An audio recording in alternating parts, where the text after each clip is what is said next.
Hello, authors or soon-to-be authors. I'm KamalaDevi, and this video is about ending your book. So whether it's a fiction, nonfiction, memoir, how to, there's like a huge range of types of books that you might be writing. And there's really strong do's and don't do's out there on the internet. There's all kinds of articles suggesting here are all the different kinds of endings and here's what to avoid, and all that's very valuable. But in this video, I want to drop into the heart and invite us to come from our core, because when we're writing, we are not just channeling a message, channeling to a story, and it's a transpersonal story about humanity. And although it might feel like this is my story, it's our story. And in this video, I'm more than happy to go over, like the 10 most common types of endings, because sometimes that's helpful. But I want to start by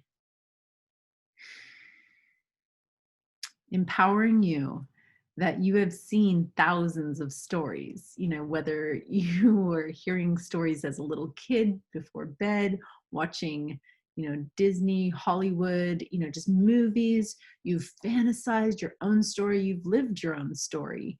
And you know what a deeply satisfying ending feels like in your bones. And your mind might come up with ideas of like, oh, it should be like this or that or this. And then the mind could make it overly predictable, which is actually kind of a danger. Throughout the writing journey, there's a big controversy between planners and pantsers. And, I'm a huge advocate of planning. And even if you've done your blueprint of your entire book and you've planned everything as you should, and if you've done it to the T, you still shouldn't know what your ultimate ending is going to look like, because that is an act of alchemy. That's an act that gets downloaded in the ending process. Yes, some people start with the end in mind and then they reverse engineer, but they still don't know what the ending looks like. So there's got to be a layer and of mystery and magic, to that ending.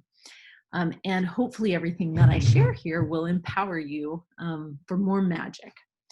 So I'm going to, before I go into the top 10 types of endings, and the invitation is for you to listen, and the mind might be like, oh, that's not for me, or that's for me. And it's not a mental decision. It's like a decision that comes, like it's a visceral decision that comes through you. The book writes you as you. And I want to point out, that the mind likes answers and hierarchies, and this is like riddled with contradiction, right? So, not only is there the planning and the flow, like structure, and the chaos, but there's also contradictions like, oh, you must tie up all your loose ends. But the reality is the satisfying ending leaves a lot of questions unanswered, because that's how life is, right? And so you don't want it to be too calculated or formulaic. And I invite you, although your mind may pick an ending, to be open through this, to be informed by something that surprises you. So listen to this from your heart. And you ultimately have to be true, not just to your heart, but your character's heart and the genre's heart. The genre, remember, is a contract with the reader. They have a certain expectation. Is this an apple or is this an orange? And what's it going to taste like? And what's the aftertaste? What are you going to leave them with when the book is done? And then you have to be true to your theme. Of course, that's the central thread, but the axis, the kind of like the spinal column, the nervous system of the book. And also to your plot. Different plot structures have different kinds of endings. And if you're doing a hero's journey, for example, you have to bring it home to where the main character is now more empowered by the things they found along the way and brings that home. And other plots, might be episodic, and whatever that plot is, you can't just deviate in the last minute. So, or you'll leave your reader feeling incongruence. And it's a really uncomfortable thing to love a book and then at the end feel not just incomplete, but like violated. So it's a lot of responsibility to end the book with poetry. And so here's the 10 types of endings. And of course, there's lots of categories and it could be more, but when I look at what are the main different categories, these are them, starting with the obvious. And this is when you just resolve things, the happy ending. So in this mode, you want to look at, well, what are all the open questions? What are the problems that need solving? What are the like loose threads that need to be tied up? And that's how the ending comes together. It's like, oh, it all kind of comes together at the end. And this can be like, designed. It's like you're like writing towards full circle. But the problem with this is you have to make sure that it's got big payoffs, so you're setting up the stakes. And then there's, as it resolves, it's like a big payoff. And the second piece is, and by the way, readers love happy endings. And I want to tell this story because it applies to more than just this type. But like when I was in film school, I have a theater background. And when I was in one of my film classes, there were directors who were showing alternate endings to movies. And one of the first cuts of Jaws, which is this, Spielberg's huge, breakthrough film, the first cut, when they did a little viewing to an audience, people were walking out. They were upset. They couldn't stand it because at the end, big shark won and just killed everybody. And it was like, there was no pay. It was like, whoa, we got invested in these characters. And the shark was the villain, and then the shark ate everybody. And people were like, you broke a contract. We're not going to pay for this movie. We're not going to tell our friends we like it. And Spielberg had to go back and change the film so that there's more of a payoff and resolution. And I would just point that out because sometimes we as artists will create an ending, and then we have to actually feel into, is this, is this the right ending that's true to the journey that we've taken our readers on? So the second thing, and this is another example of something that can piss you off, is when a book ends with a cliffhanger. And a cliffhanger is so common in prequels. So you see movies and they're setting it up. And in the literary world, I'll just point out a lot of the, even Harry Potter, knowing that it was a series, it kind of points to, what's going to come next, that there's, some glimmer of danger, coming, and how's that going to be resolved. And also with Harry Potter, there is a resolution, but there's also a cliffhanger. So you can kind of mix some of these. You can see that, but a cliffhanger can also really aggravate. It's exciting and thrilling, and it can frustrate the reader. And so the different books have different genres, have different types of endings that they lean towards. And the number 3 is the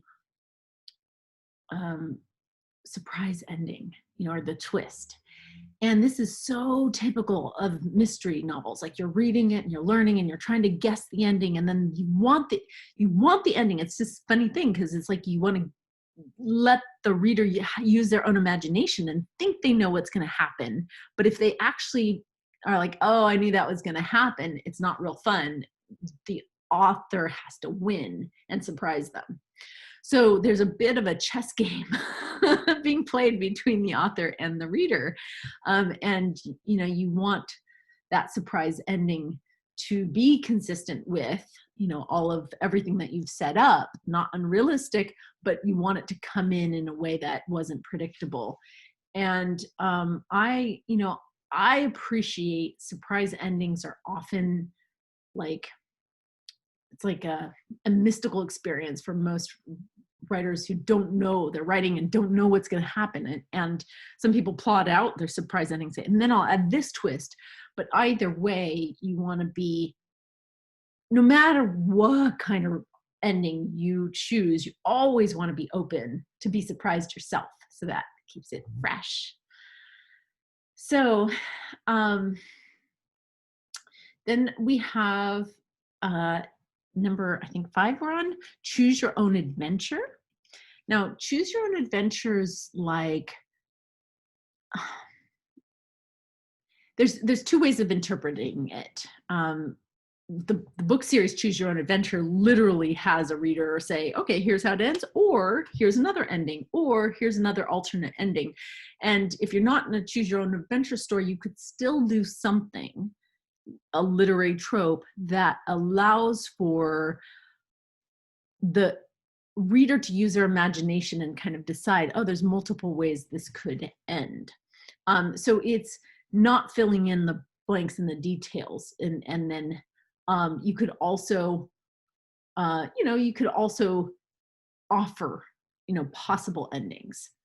And so this is definitely more of a literary trope. Like, this is a intervention on the author's part, and would have to fit in to the style and structure of the book already. Number 6, I have full circle. And so this is where you're going on a journey and you come all the way back to the beginning, but it's a, you know, you're wiser, you're in a new place. The beginning is now evolved from when you left it. And, you know, sometimes we can, you know, come all the way around and there's something new about the beginning. So it's like an arrival or something that connotes a new beginning of the next journey. And that's the full circle. Or like, you know, a character goes through this journey and then of releasing their lineage and their family, but then their child, you know, goes through puberty and starts to show that they're on their own journey. We see that with intergenerational books as well. The first full circle is very also satisfying and poetic, and, you know, and in a sense, it's a spiritual cosmology to come back around to suggest that we're on a spiral path. So number 7, I have Deus Ex Machina, which is actually like a literary device from the Greek theater. And, you know, in the theater, there would be this like heavy machinery. Sometimes it's like characters flying in as gods and making declarations. And that declaration would complete, like, it's like a determination of how a problem is resolved. A god will come in and decide. And, you know, it's a literary device oftentimes because you have a 5-act play structure, and in Greece they're like, okay, we have to end it, so the gods come in and end it. But in writing, like modern books, it's kind of any time you have like a improbable, sometimes heavy machinery will come in, or a prophet will enter. As You Like It, you know, Shakespeare's play has the villain, Frederick, I believe, was wandering in the woods and meets a man who gives him an epiphany, and then he decides to be peaceful, and it solves everybody's problems. And that's an example, like the play's coming to an end, it's a comedy, I can't have the villain win, so, you know, let's make everything. And you can do it in a way that's true to character and plot and genre. The joke that we have as writers is like, when you're typing away and you're like, how do I end this? And it's like, well, you could also have a big truck come in and hit your main character. And the joke, of course, is like, if you're writing in the UK, you have a big lorry come in and So anytime it's heavy machinery does the work for you, it's also considered Deus Ex Machina. So it's sometimes overly convenient, definitely improbable, and has to be intricately woven with and believable to really pull it off. So number 8, we have an expanded epilogue or expanded ending or epilogue ending. And what happens oftentimes in documentaries or true stories or novels based on true stories is that we finish the story, but then we want to know, well, what happened to the characters afterwards? How did it end 40 days later, 2 years, who lives on and dies? And that's when we kind of do this epilogue of like, we're not in the story anymore, but from the outside perspectives to really wrap it all up, here's how it finished. And number 9, I call this the moral of the story, because it's like, at the end, here's the theme or the point of the story. And it's often like sharing the harvest. And I probably should call it harvest, because I love this idea of like, I've come to realize this. And you're bringing the characters home, and you're showing how they've changed. And this is particularly important, I think, with memoirs. Shout out to Dana, who asked me to do this video. She's working on her memoir, and I find the most satisfying. If you're going to go take readers on a deep journey, you want to show them at the end how much you've changed, but you don't want to tell them, right? You don't want to say, now I've learned this, and this is what I learned, and I realized that. It's like you want to actually show an action or dialogue or, some indication that the character is totally transformed than the character that we met at the beginning. And so there's got to be, it's a little bit of foreshadowing, or there's got to be enough character arc that at the end it's like super satisfying, and the moral of the story becomes apparent, and it's self-evident that like, wow, this person's really grown because they're in a similar situation, but they're handling it in a totally different way. So in conclusion, number 10, I have ending the book with wisdom or poetry. And this is often like a channeling that comes through the higher self. Like, oh, wow, you think you're writing this, and all of a sudden it's like these lyrical weaving that ties everything together and just flows through you. And sometimes it's very laborious, it's an easy read but a hard write, and sometimes it's just magical. I wouldn't force this. I wouldn't try to sound super smart or deep at the end if it's not natural. But you want to leave with poetry, because that's the final taste on the tongue. It's like this is such a satisfying feeling at the end of a good story, when you're down to the last page and you're like wanting to savor every last word, and then when you finish, to be able to feel like the words still dancing inside of you. And so hopefully that's the case with any of the endings that you chose. And as you can see, many of the endings, you can use pieces from this or pieces from that. And it can be a hybrid, as long as it's true to your heart, to your character, to your genre, to your plot structure.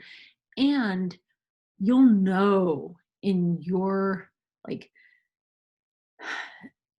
DNA, you'll be like, oh yes, that book is complete. And you'll know it, you'll feel it. And it's almost like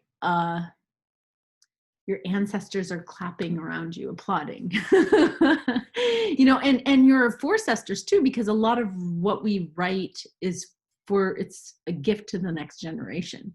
So you want to be expanded in your conclusion and not just thinking like narrow-minded. You want to see like, how can I end this for, you know, time to come? And the truth is, if we're writing memoirs, or many times if a book imitates life, life doesn't finish in a nice, tidy little box with a bow on it. So we want to complete and accept that, hey, this ending is perfect for this moment in time and space, and you know, it'll stand the test of time and space. But we don't want it to like be over ambitious trying to end everything, because life goes on for the characters as well. And even in some cases, when the characters get hit by a truck or a lorry, like the lives of everything else, you know, has to continue to exist. So my ultimate thing is that your life as a writer must go on. You know, there's times when we don't like to finish our books, so we overwrite it, we'll put too many details, we'll cling too much and too hard to the words. And it's okay to overwrite in a first draft, but at the end, your life has to go on. You have to shut the book and write your next book. So blessings on your ending. And I look forward to hearing how, you know, you'd like to end, or any comments about anything I've offered here. I really love being in dialogue with other authors. So thank you, and till next time.